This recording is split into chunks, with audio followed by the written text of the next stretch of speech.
আসসালামু আলাইকুম। তো ভিডিওর ক্যাপশন আর থাম্বনেইল লিখে বোঝার কথা যে আজকে আমরা কী টপিক নিয়ে কথা বলবো। বুয়েটে চান্স পাইতে গেলে কি ইন্ডিয়ান বুক সলভ করা লাগে কি না, এটা একটা। আর একটা হলো এসিএস আর উদ্ভাসের বই থেকে এবার নাকি হায়ার ম্যাথের 6টা প্রশ্ন হুবহু কমন আসছে, এটা আমরা কভার করব। আর তার পাশাপাশি ফিজিক্স, কেমিস্ট্রি এবং ম্যাথ এই তিনটা সাবজেক্টের প্রিপারেশন আমরা কীভাবে নিলে ইঞ্জিনিয়ারিং প্রিপারেশন বুয়েটের প্রিপারেশন কীভাবে 100% করা যায় সেটা আমরা দেখব। তো প্রথমেই যে কমন 6টা প্রশ্ন সেটা আমরা একটু দেখে নিই। ওকে, আর এই প্রশ্নগুলো কিন্তু কালেক্ট করা ভ্যালিড সোর্স থেকে, ওই যে প্রত্যাবর্তনের যে পেজটা আছে ওইখান থেকে।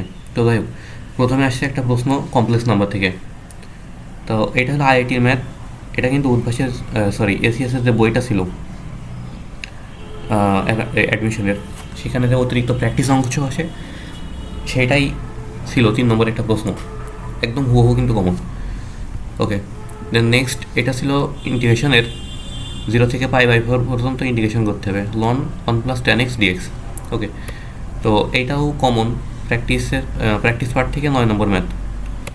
তারপরে যদি যাই, এটা ইন্টিগ্রেশনের ম্যাথ, ক্ষেত্রফল নির্ণয় করতে হবে। তো এটাও কমন, কিন্তু ডাটাটা হালকা একটু ভিন্ন ছিল। যেমন এখানে উদ্ভাস এসিএসএতে বই, সেখানে দেওয়া আছে x² = y/4, আর আমাদের এখানে আছে যে y=4x², মানে x²=y/4, একই কথা। ওকে, আর x²=9 হয়, এখানে কি আছে x²=9 হয়, হ্যাঁ ঠিক আছে। তারপরে y=4 রেখা, y=2 রেখা, মানে শুধু y=2 এবং y=4 এটা পার্থক্য। আচ্ছা, তারপরে একটি ত্রিঘাত ফাংশন x=-3 গরিষ্ঠ মান 15, x=1 এর লঘিষ্ঠ মান কত -17, ফাংশনটি নির্ণয় করো। এটা হলো উদ্ভাসের যে কনসেপ্ট বুক আছে ওইখান থেকে হুবহু কমন, আর এটা আমাদের উইকলিতেও দিছিল। যাই হোক, তারপরে এটা হলো সেক ইনভার্স -1/2x² - 1 কে √1+x² সাপেক্ষে অন্তরীকরণ করো। আচ্ছা, এটা হুবহু কমন না, কিন্তু এই টাইপের ম্যাথ সাধারণত সব ভাইয়ারাই করাই। আর উদ্ভাসের যে ইয়েটা আছে, কনসেপ্ট বুকটা আছে, ওইখানে এই টপিকটা সুন্দর করে দেওয়া আছে যে ফাংশনের সাপেক্ষে ফাংশনের অন্তরীকরণ কীভাবে করতে হয়। দুইটারই এক্সের সাপেক্ষে অন্তরীকরণ করে জাস্ট ভাগ করে দিলে হয়ে গেল। যাই হোক, তারপরে ত্রিভুজের বাহুগুলো ক্রমিক সংখ্যা, বৃহত্তম কোণ, ক্ষুদ্রতম কোণের দ্বিগুণ, বাহুগুলো কত। ওকে, এটা হলো এসিএসের যে প্র্যাকটিস অংশটা আছে বইয়ের, ওইখান থেকে হুবহু কমন নেই, কিন্তু অঙ্কটা একই রকম। এখানে বলা আছে ত্রিভুজের বাহুগুলো সমান্তর ধারা মেনে চলে এবং বৃহত্তম কোণ ক্ষুদ্রতম কোণের দ্বিগুণ, বাহুগুলোর অনুপাত নির্ণয় করো। বইটা যেটা পড়েছে ওইটাও বৃহত্তম কোণ ক্ষুদ্রতম কোণের দ্বিগুণ, আর এখানে বলা আছে যে বাহুগুলোর দৈর্ঘ্য সমান্তর ধারা মেনে চলে, ওইটাও কিন্তু সমান্তর ধারা মেনে চলে, কিন্তু এখানে বলা আছে যে বাহুগুলোর পার্থক্য 1 করে। কারণ কি? কারণ হলো এখানে বলা আছে যে বাহুগুলো ক্রমিক সংখ্যা, আর ক্রমিক সংখ্যা যদি হয় তাহলে বাহুগুলোর যে দৈর্ঘ্যের পার্থক্য সেটা হলো 1। যাই হোক, অনুপাত কত আসবে? 4:5:6, মানে একই কথা, 4:5:6। আচ্ছা, তারপরে এটা কি ম্যাট্রিক্সের একটা অঙ্ক, এই ইনভার্স টেন নির্ণয় করতে হবে। আচ্ছা, এই অঙ্কটা মানে 90% অঙ্ক হলো ক্যালকুলেটার দিয়েই করা যায়।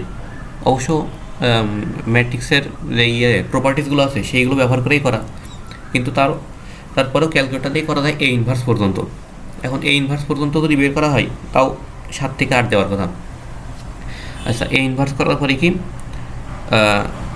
এই ইনভার্স 10 বের করতে হবে। আচ্ছা, এটা হলো কর্নোম্যাট্রিক্সের একটা প্রপার্টি, এটা হলো উদ্ভাসের কনসেপ্ট বুকে আছে যে কর্নোম্যাট্রিক্সে যত পাওয়ারে উন্নীত হয় মুখ্যকর্ণের ভর্তিগুলোর পাওয়া তত হয়। তার মানে এই ইনভার্সের যত আসবে, এই ইনভার্স 10 করলে জাস্ট মুখ্যকর্ণের ভর্তিগুলোর পাওয়ার 10 চলে আসবে, এই তাছাড়া কিছু না। ওকে, আচ্ছা, এই ম্যাথটা যদি আমরা দেখি যে px² + qs + r = 0, এর মূল হলো A B, R a² R b² b, এই মূল বিশিষ্ট সমীকরণ নির্ণয় করো। তো এটা তো অনেকটা ইস্যু ছিল ম্যাথ, এ আর বি থেকে ওইখান থেকে পি কিউ এর ভিতরে একটা সম্পর্ক নিয়ে আসতে হবে। তারপরে সাম অফ ফ্রুটস আর প্রোডাক্টস অফ ফ্রুটস, মানে মূল্যের যোগফল আর গুণফল বের করতে হবে। তারপরে আমরা তো জানি যে সমীকরণটা কী হবে, x² - মূলদের যোগফল ইন্টু এক্স প্লাস মূলদের গুণফল = 0। তারপরে মান বসিয়ে দিলে হয়ে গেল। ওকে, তারপরে আছে স্ট্রেট লাইন বা সরল রেখার একটা ম্যাথ, সেটা হলো L3,5 আর M3,0 গ্রামে রেখাদ্বয় পরস্পর লম্ব, তাদের ছেদবিন্দু x - y + 3 = 0 রেখার উপর অবস্থিত। এল বিন্দুগামী রেখাটি এর সমীকরণ নির্ণয় করতে বলছে। তো এটাও মোটামুটি কনসেপ্ট ক্লিয়ার থাকলে পারা যায়, কেতাব স্যারে বই এই ধরনের অনেক ম্যাথ আছে। তো এটা হুবহু কমন ছিল না, কিন্তু ম্যাথ কিন্তু সহজ ছিল। আচ্ছা, যাই হোক, আমরা মোটামুটি আমাদের কমন পার্টটা দেখে ফেলছি। তো এখন কয়টা ম্যাথ আমাদের হুবহু কমন আসে? একটা, দুইটা, তিনটা, চারটা, পাঁচটা, ছয়টা, সাতটা। ও, আর একটা আছে যে হুবহু কমন না, মানে হালকা একটু টাইপ কমন ছিল। তাহলে ওইটা যদি বাদ দিই তাহলে মোট ছয়টা মানে মোটামুটি কমন ছিল, এই আর কি। তো এখন কথা হলো যে কমন মানে কি? কমন মানে হলো দুইটাই আইআইটির অঙ্ক, মানে এসিএস আর উদ্ভাস যেখান থেকে কালেক্ট করছে বুয়েটের যিনি টিচার, মানে প্রশ্ন করছেন যিনি, উনি কোশ্চেন করার সময় ওই ঠিক এক জায়গা থেকে কোশ্চেন করছে। তার মানে এই না যে এসিএসের এবং উদ্ভাসের বই থেকে হুবহু কমন আসে। তো আসলে আমার মনে হয় যে বিদেশি রাইটারের বই কিংবা বিদেশি ম্যাথ করার জন্য আলাদা আলাদা করে বইটা কেনার দরকার নেই। কারণ ভাইয়ারা যে স্লাইডগুলো বানান কিংবা উদ্ভাসার এসিএসের যে বইগুলো বানানো হয়, এইগুলো অনেক গবেষণা করে অনেকজন মিলেই বানায়। তো এই ক্ষেত্রে এইগুলো ভালো করে করলে মোটামুটি এর ভিতরে সব কিছু মানে কমপ্লিট হয়ে যায়, আলাদা করে করার আমার মনে হয় দরকার নেই। আর আইআইটি বা যদি বলি বিদেশি রাইটারের বইয়ের অঙ্ক কয়টাই বা আসে, চান্স পাওয়ার জন্য আমাদের যতটুকু লাগে ততটুকু আমাদের দেশি রাইটারের বই করলে এনাফ, মানে মোর দেন এনাফ। 100-র ভিতরে সিরিয়াল চলে আসে যদি দেশি রাইটারের ম্যাথগুলো করা হয়। আচ্ছা, এরপরে আমরা দেখব যে আমাদের প্রিপারেশনটা আসলে কীভাবে নেওয়া উচিত ফিজিক্স, কেমিস্ট্রি এবং ম্যাথের ইঞ্জিনিয়ারিংয়ের ক্ষেত্রে। সেটা হলো ফিজিক্স, কেমিস্ট্রি এবং ম্যাথের প্রিপারেশন বুয়েটের জন্য আমরা কীভাবে নেব। তো বুয়েটের যে কোশ্চেন সেটা আসলে 3 রকম হয়। প্রথম হলো ইজি, পরে হলো মিডিয়াম, তারপর হলো হার্ড। এখন ইজি বলতে এইগুলো সাধারণত এইচএসসির ম্যাথই দেয়। এক্ষেত্রে যদি ক্যালকুলেশন মিস্টেক করো তাহলে কিন্তু কাজ শেষ। এই সব সহজ অঙ্কের ক্ষেত্রে কিন্তু ক্যালকুলেশন মিস্টেক করা যাবে না, আর ম্যাক্সিমাম স্টুডেন্ট এই ক্যালকুলেশন মিস্টেক করে বসে থাকে। যেমন আমার একটা ফ্রেন্ড ছিল, তো ওর ঢাকা ভার্সিটিতে 200-র ভিতরে সিরিয়াল, সুয়েট সব জায়গায় 150-র ভিতরে সিরিয়াল। তো আমি ভাবছিলাম যে হয়তো বা বুয়েটেও সিরিয়াল হবে কত, সর্বোচ্চ 50 কিংবা 100 এর ভিতরে, কিন্তু তার সিরিয়াল এসে 1000-এর পরে, 1077 না কত। এখন তার কারণ কি বলছে, ভাই আমি 5 থেকে 6টা ম্যাথ আমি ভুল করেছি ক্যালকুলেশনে। তো ক্যালকুলেশনে যদি মিস্টেক হয়, তুমি যতই অঙ্ক করো, ততই বিদেশি রাইটারে বই করো, তোমার কিন্তু চান্স হবে না। আচ্ছা, তারপর হলো মিডিয়াম। এখন মিডিয়াম টাইপের যে কোয়েশ্চেনগুলো, এইগুলো কোয়েশ্চেন ব্যাংক আর কনসেপ্ট বুক, এইগুলো যদি ভালো করে করা থাকে তাহলে মিডিয়ামগুলো এমনি হয়ে যায়। আর ইজি আর মিডিয়াম এইগুলো যদি তুমি 100% সঠিকভাবে করতে পারো, এই হার্ড বা আইআইটি যে ম্যানগুলো আসে এইগুলো না করলেও কোনো সমস্যা নেই। আচ্ছা, আর যদি বলি হার্ড যেই অঙ্কগুলো আছে সেগুলো কেমন হয়, এই কোচিং সেন্টারের যে বইগুলো আছে আর এসিএস কিংবা উদ্ভাসের যে স্লাইডগুলো আছে, এইগুলো যদি তুমি খুব ভালোভাবে করো তাহলে এই হার্ড ম্যাথগুলো ধরো তুমি 80% করতে পারবা, মানে অ্যাপ্রোচ করতে পারবা। আর এখন উদ্ভাস তো ধরো তোমাদের তুখোর কন্টেন্ট আলাদা করে নিজেদের পোর্টালে দেয়, ওইগুলো করলেও এনাফ। ওকে, এখন এই 3 স্টেপের প্রিপারেশন আমরা নেব। প্রথমটা কি, এইচএসসির যে বেসিক যে জিনিসপত্রগুলো আছে ম্যাথগুলো, সেই টাইপগুলো আমরা কভার করব। 2 নম্বর হলো আমাদের কোশ্চেন ব্যাংক আর কনসেপ্ট বুক, এগুলো খুব ভালো করে কনসেপ্ট বুক আর এসিএসের যে বইটা আছে খুব ভালোভাবে করতে হবে। আর হার্ডের ক্ষেত্রে কি, কোচিং সেন্টারের যে বই, মানে এই কনসেপ্ট বুক আর এসিএসের বই বলছি। আরেকটা হলো ভাইদের স্লাইড কিন্তু অনেক ইম্পর্ট্যান্ট। হার্ড হোক, মিডিয়াম হোক, ইজি হোক, সব কিন্তু স্লাইডের ভিতর থেকে কমন পড়বে। ওকে, এখন আমরা যদি বলি ফিজিক্স, কেমিস্ট্রি, ম্যাথ, বুয়েট কিন্তু এমন মানে প্যাটার্নের কোয়েশ্চেন করে যাতে যে কোনো একটা সাবজেক্ট ইজি দেবে, একটা হার্ড দেবে, আর একটা দেবে মিডিয়াম। এখন কোনটা যে হার্ড হবে আর কোনটাতে ইজি হবে এটা কিন্তু বলা যাবে না। সেজন্য সবগুলো সাবজেক্টের প্রিপারেশনই ইজি থেকে হার্ড, মানে সব লেভেলেরই নিতে হবে। তখন যেটা হয় তখন সেইভাবে করতে হবে। এখন আমাদের সময় যদি বলি যে কেমিস্ট্রি কোয়েশ্চেনটা কেমন হয়েছিল, আমার মতে কেমিস্ট্রি কোয়েশ্চেন, মানে কেমিস্ট্রি এমন একটা সাবজেক্ট যে কোনো ভর্তি পরীক্ষায় চান্স পাওয়ার জন্য কেমিস্ট্রি এনাফ। কেমিস্ট্রি ফুল করার পরে ফিজিক্স এবং ম্যাথ থেকে হালকা পাতলা করে অঙ্ক করলে সব জায়গায় চান্স হয়ে যায়, তাও ভালো সিরিয়ালে। এবং আমি সব জায়গায় একটা কাজই করছি। আমার কিন্তু বইটা চান্স হয়েছে শুধুমাত্র এই কেমিস্ট্রির কারণে। আমি কিন্তু ম্যাথ আর ফিজিক্স তেমন করিনি, শুধুমাত্র কেমিস্ট্রির কারণে। আচ্ছা, যাই হোক, কেমিস্ট্রি আমাদের 2টা প্রশ্ন ছিল যে সিলেবাসের বাইরে থেকে, আর 18টা কোশ্চেন ছিল কি সিলেবাসের ভিতর থেকে। এখন আমি যদি বলি এই 18টা কোশ্চেন কোথা থেকে কমন ছিল, তাহলে তার উত্তর হলো উদ্ভাসের দ্বীপ্রবাহের স্লাইড থেকে। এখন আমি বলছি এই না তুমি তোমার যে কোনো বড় ভাই কিংবা যারা বুয়েটে পড়ে কিংবা আমার থেকে বড়, আমার সিনিয়র যারা আছে তাদের কাছে যদি শোনো, তারা একই উত্তর দেবে। সেটা হলো উদ্ভাসের দ্বিপ্রবাহের স্লাইড। এটা মানে বিশাল ইম্পর্টেন্ট। শুধু বুয়েট বলে কথা না, তোমার কুয়েট, সুয়েট, টুয়েট যত জায়গায় পরীক্ষা হবে, কেমিস্ট্রিতে যত অঙ্ক মানে থিওরি হোক, ম্যাথ হোক, যাই আসুক, দ্বিপ্রবাহের স্লাইড থেকে তুমি 100% কমন পাবা। এমনকি আমি 24 ব্যাচেও দেখছি যে এটা কমন পড়তে। ঠিক আছে, যাই হোক। আর এই মৌলে পদার্থবিদ ধর্ম এবং রাসায়নিক যে ইয়েটা আছে চ্যাপ্টার, ফার্স্ট পেপারে চ্যাপ্টার 3, এটা কিন্তু অনেক মানে ঝামেলার একটা চ্যাপ্টার। আর এবার এই চ্যাপ্টার থেকে কিন্তু অনেক ভালো ভালো কোয়েশ্চেন আসছিলো আমাদের বুয়েটে। তো এইগুলো আমাদের দীপ্রভাই কিন্তু অনেক সুন্দর করে ক্লাসে দেখাইছিলেন। সেখান থেকেই মোটামুটি সব কমন আসছিল। মানে তোমরা যারা এইবার কোচিং করবা তারা তার গাইবে এই ক্লাসগুলো পেয়ে যাবা। আর গাইবে যে ওই ক্লাসের স্লাইডগুলো দেখবা আর কোশ্চেন ব্যাংক খুলে তোমাদের মানে আমাদের যে কোশ্চেন মানে কোশ্চেনের পরীক্ষাটা হয়েছে ওইগুলো একটু মিলিয়ে দেখবা যে ভাই ক্লাসে যা করিয়েছে তাই কিন্তু পরীক্ষায় আসছে।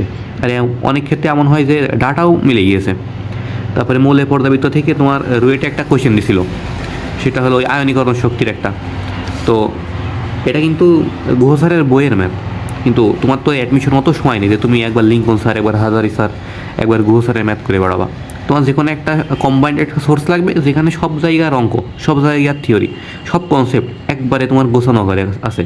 তো সেটা হলো দীপ্রভাই স্লাইড। দীপ্রভাই ক্লাসটা করে সুন্দর করে নোট করে ফেলবা, একেবারে সব জায়গায় কেমিস্ট্রিতে একটা ভালো একটা রেজাল্ট করতে পারবা। ভাই স্লাইড করলে তোমার ধরো সকল বই, সকল কনসেপ্ট, সকল টাইপ কভার হয়ে যাবে, এই আর কি। আরেকটা কথা, আমি কিন্তু কেমিস্ট্রিতে 18টা প্রশ্ন, তো আমি কিন্তু 19টা লিখছিলাম। মানে শর্ট সিলেবাসের বাইরে থেকে কোশ্চেনটা ছিল, ওইটাও আমি মানে করার চেষ্টা করছিলাম, এখন হয়েছে কিনা জানি না। তো যাই হোক, 19টা লিখছিলাম। এখন আমার ধারণা হয়তো আমার 17টা কারেক্ট হয়েছিল। তো এই যে বললাম না, কেমিস্ট্রি এমন একটা সাবজেক্ট এখান থেকেই তোমার সব যে কোনো জায়গায় চান্স পাওয়া যায়। তো কেমিস্ট্রিতে লিখছিলাম 17টা, মানে লিখছিলাম 19টা, হয়েছিল 17টা। তার মানে আমার 170 নাম্বার কিন্তু এখানেই মানে গেইন করা হয়ে গেছে। এরপরে ম্যাথ আর ফিজিক্স থেকে অল্প কিছু ম্যাথ করছি।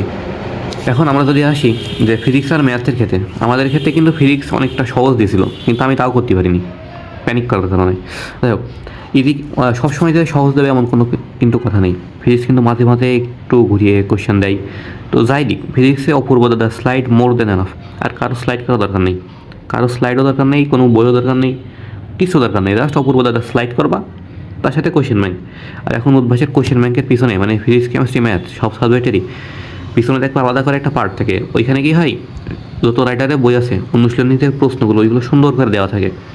জাস্ট কোশ্চেন ব্যাংকের প্রিভিয়াস ইয়ারের কোশ্চেনগুলো করবা, ওই টাইপগুলো কভার করবা, মানে পেছনে যে অনুশীলনীর প্রশ্নগুলো আছে। আর পূর্ব দাদের স্লাইডটা মনে করে একবারে ভেদে খেয়ে ফেলার মতন এভাবে করবা। তোমার ফিজিক্স প্রিপারেশন মানে 100%, মানে 100% প্রিপারেশন এখান থেকে হয়ে যাবে, আর কিছু দরকার নেই। আর ম্যাথ হলো একটু ঘুরিয়ে দেওয়া জিনিস, তো ম্যাথটা একটু বেশি করে করতে হবে। আর যে কোনো পরীক্ষা ম্যাথ দিয়ে কিন্তু শুরু করা যাবে না, কারণ ম্যাথ হলে আমরা জাস্ট মোটামুটি নাম্বার উঠাবো, কিন্তু সায়েন্স পাওয়ার জন্য কিন্তু ম্যাথ না, সায়েন্স পাওয়ার জন্য আমাদের কেমিস্ট্রি, তারপরে ফিজিক্স। আর ম্যাথ আমাদের টাচ করার দরকার, তাই আমরা হালকা পাতলা ম্যাথ করবো, এই তাছাড়া কিছু না। কিন্তু ম্যাথে কিন্তু গুরুত্ব দিতে হবে, কারণ ম্যাথ প্র্যাকটিস না করলে পরীক্ষার হলে কিন্তু হাত আটকে যাবে। ওকে। ও আরেকটা কথা, আমরা যে কমন দেখালাম আরও কিন্তু কোয়েশ্চেন কমন ছিল, আমি কিন্তু দেখাইনি। সেটা হলো ওই প্রাসের একটা অঙ্ক ছিল। প্রাসের ওই অঙ্ক এইচএসসির যে বেসিক যে সূত্র আছে y=tan α 1 - x/r, এই ধরনের সূত্র দিয়ে ডাইরেক্ট মান বের করা যাচ্ছে। আবার আরও একটা ম্যাথ ছিল, সেটা হলো গতিবিদ্যার থেকে মানে একটা নির্দিষ্ট অংশ সমত্বরণে, তারপর একটা অংশ হলো সমবেগে, তারপরে সমমন্দনে চলে, তাহলে তার একটা অনুপাত বের করতে হবে। তো এটা কিন্তু কেতাব স্যারের বইয়ের হুবহু ম্যাথ, তারপরে উদ্ভাসের কনসেপ্ট বুকেও আছে, এসএসের বুকেও আছে, যে কোনো ভাইয়ের স্লাইডেও আছে। মানে খুবই সহজ একটা ম্যাথ, কিন্তু তাও আমি করতে পারিনি। আচ্ছা যাই হোক, এখন ম্যাথের ক্ষেত্রে আমরা কী বললাম, যে কোয়েশ্চেন ব্যাংক প্লাস এইচএসসির যে ম্যাথগুলো ছিল সেইগুলো ভালো করে করতে হবে। আচ্ছা, এখানে আমরা দেখাইছি যে প্লাসের যে ওই অনলি ফর্মুলার একটা ছিল, তারপরে স্ট্রেট লাইনের ওই কনসেপ্টে যেটা আমরা দেখালাম, তারপরে ম্যাট্রিক্সের ওইটা কী ছিল, ক্যালকুলেটর দিয়ে করা গেছিলো। মানে এগুলো কিন্তু এইচএসসির ম্যাথ, বুঝতে পারছো? এগুলো এইচএসসির ম্যাথ, কিন্তু এইগুলো আমাদের ক্যালকুলেশনে এক্সপার্ট হতে হবে, মানে খুব তাড়াতাড়ি সময় যাতে করা যায় এবং নির্ভুল হবে। আর কোয়েশ্চেন ব্যাংকটা খুব ভালোভাবে দেখতে হবে। আর তোমাদের বোর্ডের প্রশ্ন যদি হার্ড হয়, মানে হার্ড বলতে বোর্ডের প্রশ্ন কোয়েশ্চেন ব্যাংক থেকে কমন নেবে।